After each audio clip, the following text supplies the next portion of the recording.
नमस्कार, जय श्री कृष्णा। आज हम आपको बताने जा रहे हैं कि यदि आप वृष लगन के जातक हैं तो मई का महीना आपके लिए किस तरह से बीतने वाला है। आज मैं आपको लग्न के विषय में बताने जा रही हूँ और बहुत सारे आपके सवाल और बहुत सारे डाउट होते हैं जिसको लेकर मैं भी बहुत परेशान होती हूँ और आपके क्वेश्चन पे क्वेश्चन आते हैं। तो आज मैंने लग्न के विषय में आपको ग्रहों का संचरण जो मई के महीने में होने वाला है उसके विषय की जानकारी देने जा रही हूँ। सबसे पहले आपको जानना है कि यदि आपके प्रथम भाव में 2 नंबर विद्यमान है तो आपका लग्न क्या है? वृष लगन है। और वृष लगन का जो स्वामी होता है वह शुक्र होता है। तो जो वृष लगन के जातक होते हैं एक बहुत ही खास क्वालिटी जिसको हम बोलते हैं, बहुत ही खास एक स्वभाव जो इनका व्यक्तित्व पूरा होता है, क्या होता है? कठोर शुक्र का प्रभाव इनके व्यक्तित्व में देखने के लिए मिलता है। कठोर शुक्र इन द सेंस ये बहुत ही इनका जो शरीर होता है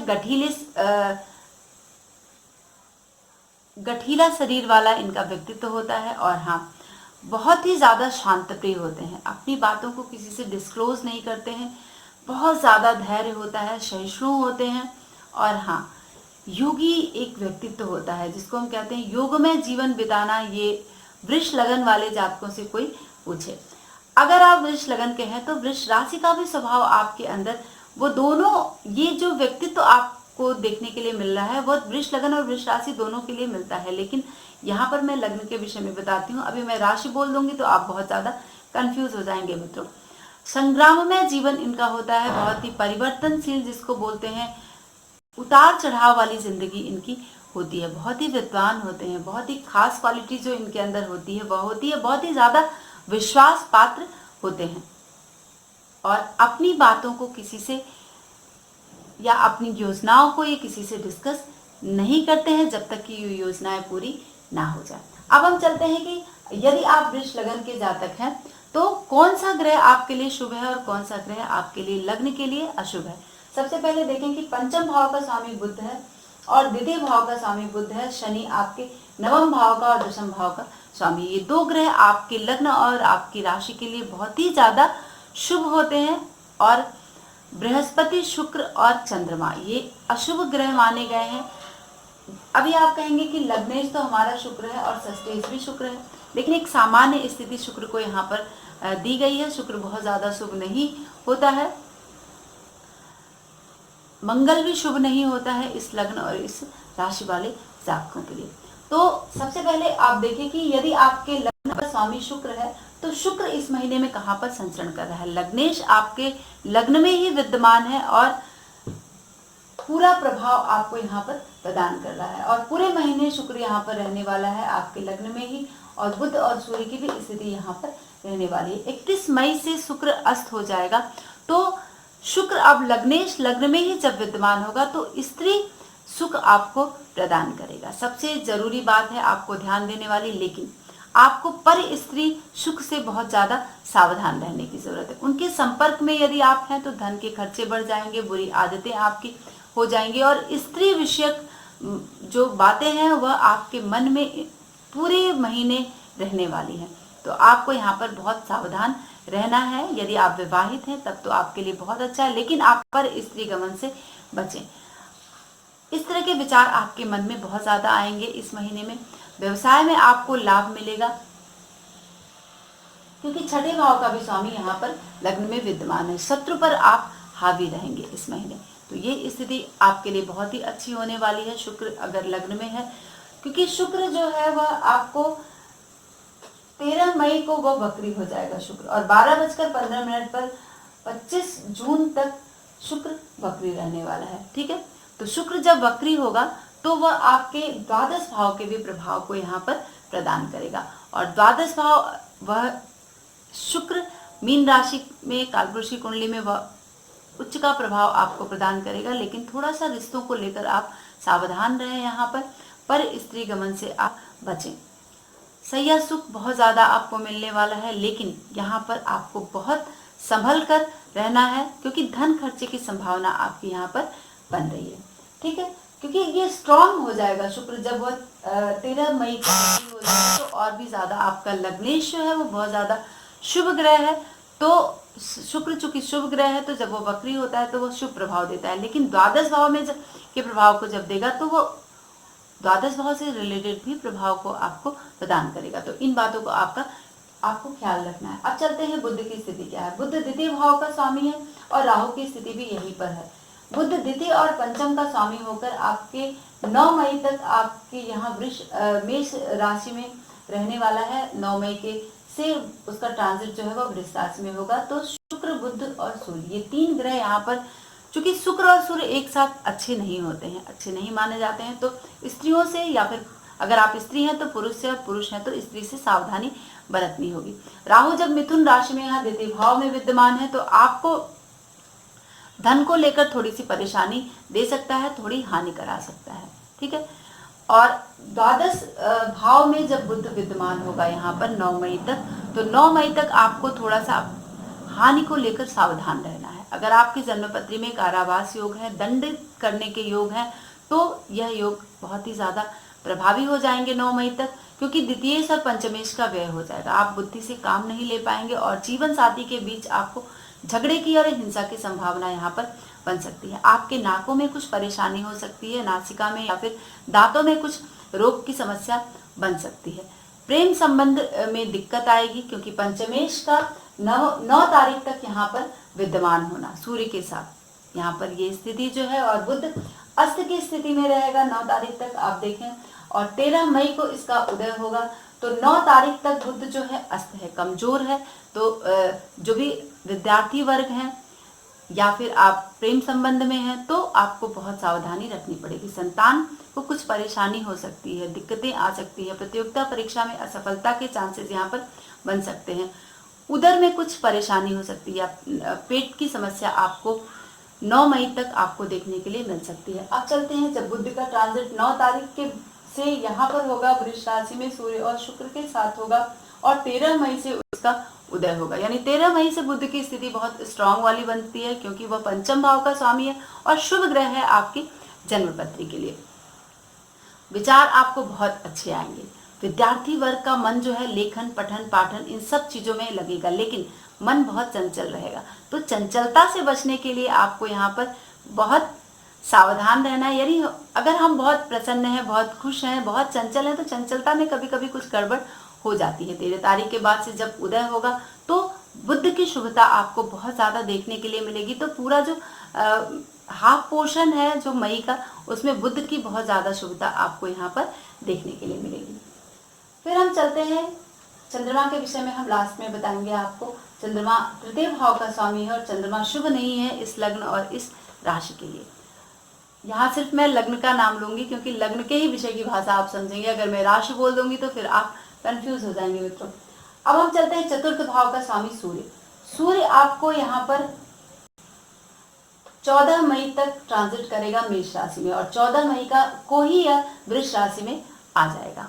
तो मेष राशि में उच्च का सूर्य है, तो जब वह द्वादश भाव में सूर्य होगा तो आपको थोड़ा सा विशेष परिणाम द्वादश भाव में आपको सूर्य के नहीं मिलेंगे। चतुर्थ भाव यानी सुखेश का व्यय में चले जाना, तो यहाँ पर सुख में बाधा और भी चीजों से वह प्रॉब्लम क्रिएट करेगा, क्योंकि वह द्वादश भाव में विद्यमान है। लेकिन जब वह द्वादश भाव की स्थिति क्या हो सकती है, आपको माता को परेशानी हो सकती है, भूमि, भवन, वाहन, इन सब चीजों में थोड़ी दिक्कत आ सकती है। कोई डिसीजन बहुत सोच समझ कर ले। आपकी शिक्षा प्रभावित हो सकती है, क्योंकि चतुर्थ भाव भी शिक्षा का भाव माना जाता है। मन में थोड़ा सा चिड़चिड़ापन रहेगा 14 मई तक, और भोग विलास, इन सब चीजों की कंडीशन ज्यादा बढ़ जाएगी, क्योंकि द्वादश भाव शयन भाव भी माना जाता है।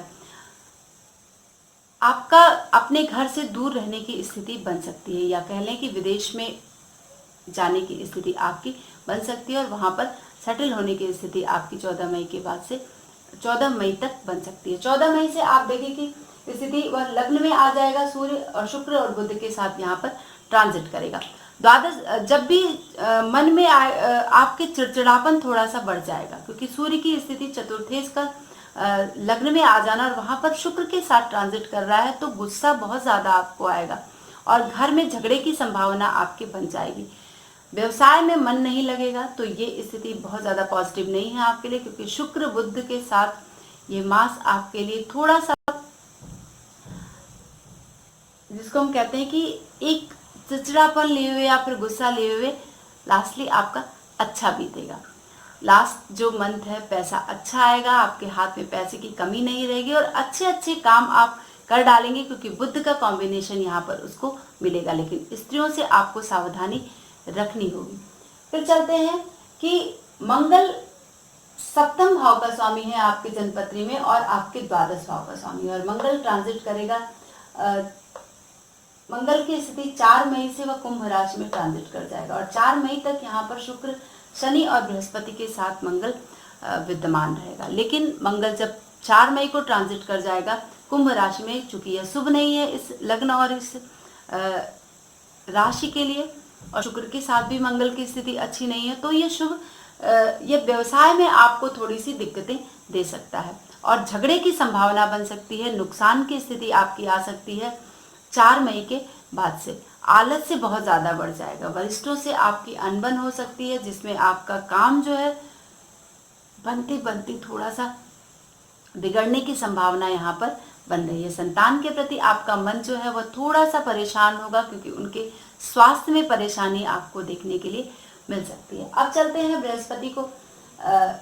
बृहस्पति की स्थिति यहाँ पर नवम भाव में है शनि के साथ, और बृहस्पति आपको 14 तारीख को वो वक्री हो जाएगा। तो चूंकि ये आपके अष्टम भाव का स्वामी और एकादश भाव का स्वामी है, तो बृहस्पति आपके लग्न और आपके राशि के लिए शुभ नहीं माना जाता है। अगर आपकी वृष राशि है, वृष लगन है, तो आपको बृहस्पति नवम भाव में जब रहेगा तो वह मनचाहा परिणाम नहीं प्रदान करेगा। सबसे पहले आप जान लें वह शुभ नहीं है। स्कूल कॉलेज आपको हो सकता है छोड़ना पड़ जाए, शिक्षा आपकी अधूरी रह सकती है मई के हाफ पोर्शन में, यानी 14 मई तक।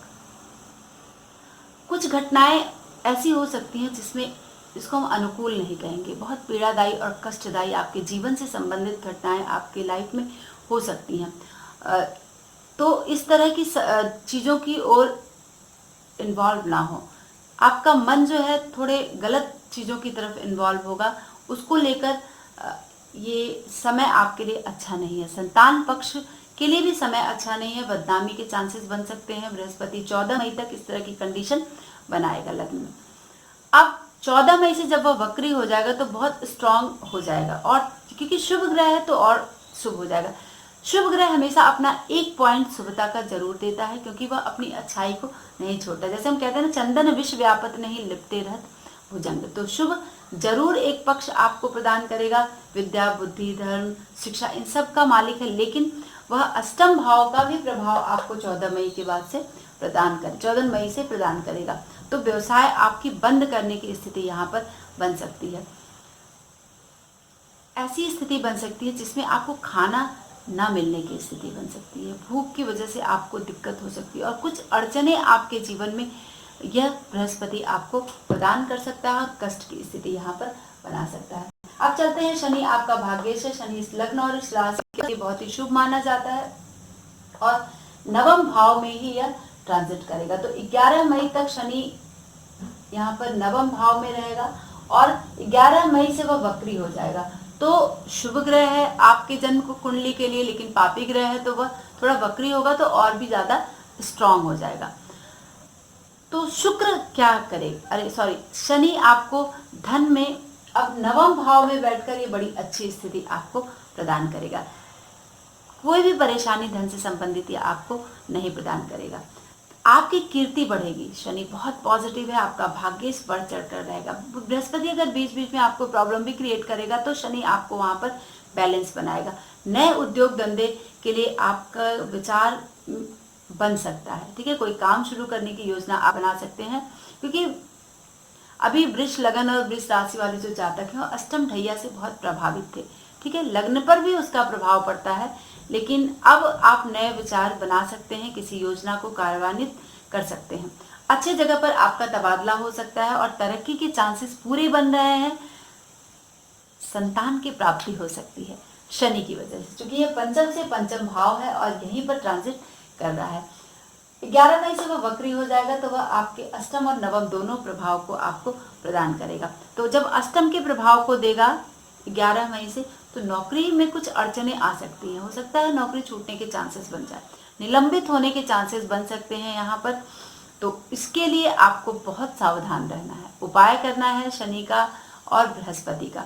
अगर आपकी जन्म पत्री में कारावास योग है तो इस तरह की कंडीशन आपके जीवन में क्रिएट हो सकती है 11 मई के बाद से। व्यवसाय बंद होने की संभावना बन सकती है और कामों में असफलता अचानक से मिल सकती है। मानसिक कष्ट, शारीरिक कष्ट और मन एक जो कहते हैं ना विरक्ति का जीवन, आपको ऐसा लगेगा कि कुछ भी नहीं है लाइफ में और विरक्ति आपके मन में आएगी। स्त्री और पुत्रों को थोड़ी सी परेशानी हो सकती है जब शनि वक्री होगा, तब की स्थिति काफी अच्छी रहेगी। महीने के शुरुआत में यानी 28 डिग्री बीत चुका है और एक दिन यानी 1 मई को चंद्रमा तृतीय भाव में संचरण करेगा तो आपका मन मनोरंजन में लगा रहेगा, लेकिन एक सामान्य सी स्थिति हम यहाँ पर कह सकते हैं। 2 और 3 तारीख को सिंह राशि में ट्रांजिट करेगा तो यहाँ पर हम अस्वस्थ सा मन आपका रहेगा, क्योंकि चतुर्थी सिंह राशि अपने ही घर में है, लेकिन हम बहुत इसको पॉजिटिव नहीं कह सकते हैं। फिर 4 और 5 तारीख को चंद्रमा का संचरण जो है वो पंचम भाव में रहेगा, तो इसमें भी एक असंतोष की भावना आपके अंदर रहेगी। फिर 6 और 7 तारीख को वह छठे भाव में रहेगा और संचरण करेगा, तो ये पैसा नहीं आ रहा है, इसको लेकर मन में एक असंतोष वाली। 24 तारीख को यहाँ पर रहने वाला है सूर्य और शुक्र के साथ। यहाँ पर भी विशेष फल आपको चंद्रमा नहीं प्रदान करने वाला है, क्योंकि तृतीय भाव का स्वामी लग्न में आकर विद्यमान होगा। तो यहाँ पर आपको बहुत स्त्रियों को लेकर बहुत सावधान रहना होगा। मन की चंचलता को आपको यहाँ पर रोकना होगा। 24, 25 और 26 तारीख को मिथुन राशि में राहु के साथ चंद्रमा यहाँ पर विद्यमान होगा द्वितीय भाव में। तो जब भी चंद्रमा द्वितीय भाव में संचरण करेगा तो चूंकि शुभ नहीं है आपकी राशि के लिए, तो धन में रुकावटें आएंगी। समाधान आपको मिल सकता है, लेकिन आपको बहुत धैर्य की जरूरत पड़ेगी, जिसको हम बहुत साधारण 2 दिन यहाँ पर आपका गुजरने वाला है। तो चलते हैं मित्रों, अगर आपको हमारा ये विषय पसंद आता है तो अपने दोस्तों में साझा जरूर करें। और हाँ, नीचे सब्सक्राइब का बटन है, सब्सक्राइब जरूर करें। और अगर आपको कोई भी डाउट है तो आप कमेंट के माध्यम से कर सकते हैं। और मैं 9 बजे लाइव आती हूँ रात PM, तो उस समय आप अपने क्वेश्चन को पूछ सकते हैं। आज के लिए बस इतना ही। नमस्कार, जय श्री कृष्णा।